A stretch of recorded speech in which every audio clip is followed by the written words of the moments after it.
Paris, 13e arrondissement.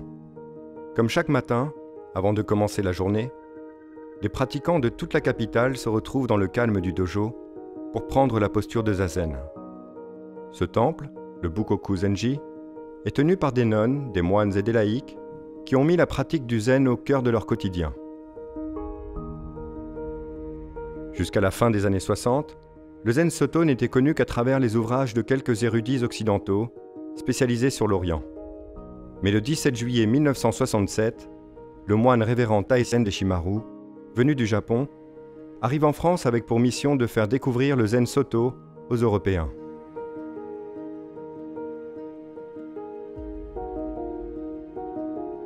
Il a pris le transsibérien, c'était 2 ans après la mort de Kodosawaki.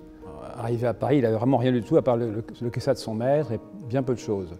Et comme il parlait l'anglais, il pensait plutôt aller du côté de l'Angleterre ou des États-Unis. Mais comme il a eu un très bon contact avec les Français, qu'il aimait bien l'esprit français finalement, il a décidé de rester en France. Et dans un premier temps, il a logé dans un magasin d'alimentation bio. Il habitait dans l'arrière-boutique et il a gagné sa vie au début en faisant des massages shiatsu. On ne connaissait rien du zen. En Europe, on connaissait l'ikebana, la poésie, les jardins, mais le mot za, personne ne connaissait. C'est ça qui l'a amené. Mais essentiellement, il consacrait son temps à faire des conférences et à montrer le zazen aux gens qui s'intéressaient à la pratique. Et peu à peu, des gens sont venus et finalement, il a pu ouvrir un dojo avenue du Maine. C'était son propre appartement. Après avoir fréquenté le milieu de la macrobiotique et du yoga, le révérend Taisen Deshimaru trouve l'aide d'un noyau de disciples plus jeunes qui le soutiennent dans sa mission. Dans les années 70, de nombreux jeunes font un rejet des valeurs sociétales et sont animés par un profond désir de changement. Oui, il s'est confronté à une génération qui n'était pas facile, qui remettait en question l'ordre des choses, particulièrement les valeurs de nos parents. On était proche de 68, c'était comme une terre très asséchée, et qui avait soif de quelque chose. Les années étaient propices, les gens cherchaient beaucoup, une grande aspiration à la liberté. C'est vrai qu'il est arrivé et il a su sentir, comprendre ce besoin de liberté, d'absolu. En 1971, alors que le nombre de pratiquants augmente, le révérend Deshimaru ouvre le dojo de Pernetti, qui va se transformer peu à peu en un village zen au cœur de Paris. À cette période, il donne de nombreuses ordinations de moines. C'est à partir de ce moment-là que vraiment la mission a démarré très fort. On avait tous donné une priorité vraiment à la pratique du zen et donc on s'était arrangé pour habiter tous proches du dojo. On vivait tous ensemble, tout le temps. C'était la naissance d'une sangha. On vivait totalement avec Sensei.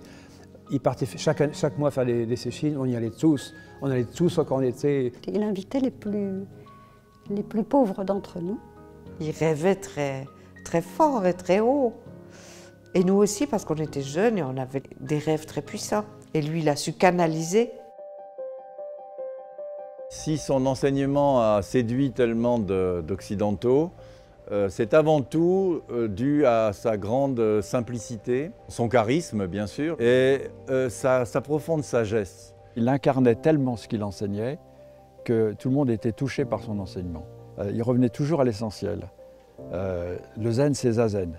Zazen, c'est s'asseoir, apprendre à se connaître soi-même, s'oublier soi-même, s'harmoniser avec les autres. Des phrases comme ça, simples, et que tout le monde pouvait comprendre. Alors que des lieux de pratique commencent à émerger partout en France, le révérend Taisen Deshimaru ne cesse de s'intéresser à la culture occidentale, tant dans le domaine de la science que de l'art. Il s'est entretenu avec de nombreuses personnalités, scientifiques, politiques, artistes, universitaires et penseurs, qui se sont tous intéressés au zen. La première fois que j'ai vu Maître Deshimaru, j'ai été touché, je ne peux pas expliquer. J'ai trouvé de la force en lui, j'ai trouvé une grande humanité. Il y avait à la fois cette force et cette grande douceur. Il a lancé une énergie qui nous porte encore. Il l'activait en lui-même, cette potentialité. Donc il la faisait jaillir de ses disciples. Il avait un côté très humain, simple et naturel qui plaisait beaucoup. C'était quelqu'un d'entier. À la fin des années 70, le révérend Taisen Deshimaru cherche un endroit assez grand pour accueillir ses disciples lors des retraites. En 1979, dans les annonces d'un journal local, il trouve la Gendronnière, un domaine de 80 hectares dans une forêt du Val-de-Loire. Ce lieu va devenir le plus grand temple zen d'Europe et un point de rencontre pour les événements internationaux. Moi, j'ai le souvenir très précis d'être venu ici en tant que chauffeur de maître Deshimaru pour la première visite à la Gendronnière. Et lorsque nous sommes arrivés ici, qu'on est sorti de la voiture, qu'on a regardé, c'était là. Tout de suite, il a été séduit par l'endroit, le climat très doux du Val-de-Loire, la proximité de Paris. Au début, on n'avait pas beaucoup de construction, donc... Et peu à peu, on a construit nous-mêmes le dojo. Là, c'était très précaire comme façon de pratiquer. Mais finalement, la pratique en était d'autant plus forte qu'on pratiquait avec les moyens qu'on avait à l'époque. Sans confort, sans rien, mais vraiment avec la foi. Zen philosophy is very, very large. You must imbalance the contradiction, everything. Complete. Contradiction, life and death. Yes, yes. Life and death. Au printemps 1982, le révérend Taisen Deshimaru meurt brusquement d'un cancer, laissant derrière lui de nombreux disciples après 15 années de mission. Son seul mot d'ordre, continuer zazen. Après sa mort, forcément, comme toujours après la mort d'un maître, ça a été une période difficile, d'autant que le zen n'était pas encore très fermement implanté. Il y avait juste eu 15 ans d'enseignement. Et tous, on s'est serré les coudes et on a vraiment continué avec un enthousiasme. On avait une foi extraordinaire, une confiance totale dans le dharma qu'il avait transmis. Et donc, avec ou sans lui, on continuait exactement la même pratique. Et c'est ce qu'on a fait. Dans les années qui ont suivi, des lieux de pratique ont vu le jour dans toute l'Europe et le nombre de pratiquants a doublé. Certains de ses disciples ont ressenti le besoin de se tourner vers l'enseignement d'un autre maître japonais, le révérend Shuyu Narita. Parmi eux, le révérend Fausto Taiten Guareschi, un disciple italien. Quand maître Deshimaru est mort, alors j'ai demandé immédiatement à maître Narita de s'occuper de moi comme enseignant. C'était quelqu'un qui avait aidé quand même au Japon, la mission de maître Deshimaru. Et c'était un prêtre. C'était un prêtre qui avait aimé profondément maître Sawaki. Alors là, j'ai pris la décision de me tourner vers le Japon. Car j'avais l'impression qu'il fallait une institution. En 1984, le révérend Taiten Guareschi crée le temple Fudenji, près de la ville de Parme, dans le nord de l'Italie. Ici, les règles sont calquées sur celles d'un monastère traditionnel japonais. Chaque matin, après le zazen, les moines du temple s'adonnent aux cérémonies et aux rituels, mais aussi à certains arts traditionnels japonais, comme le taiko.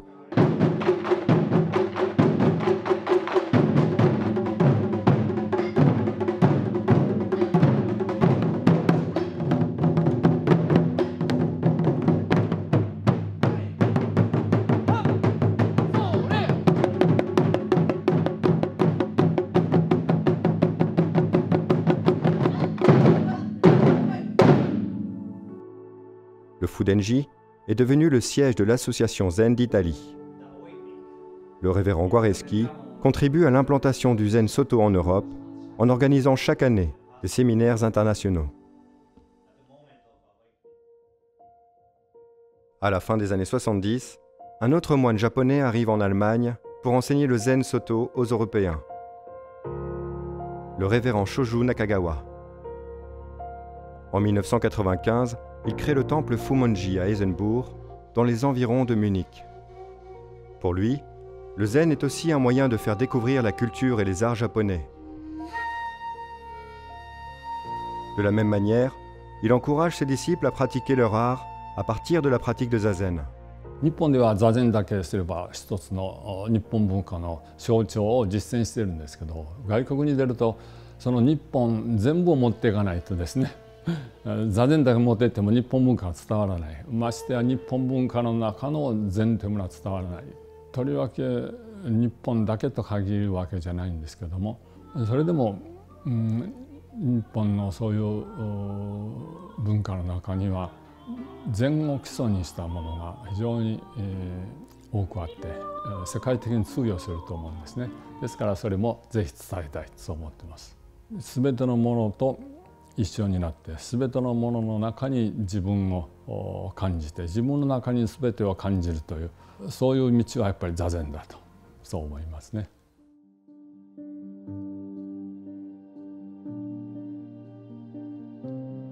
En 1967, la graine du Zen Soto a été plantée sur une terre vierge.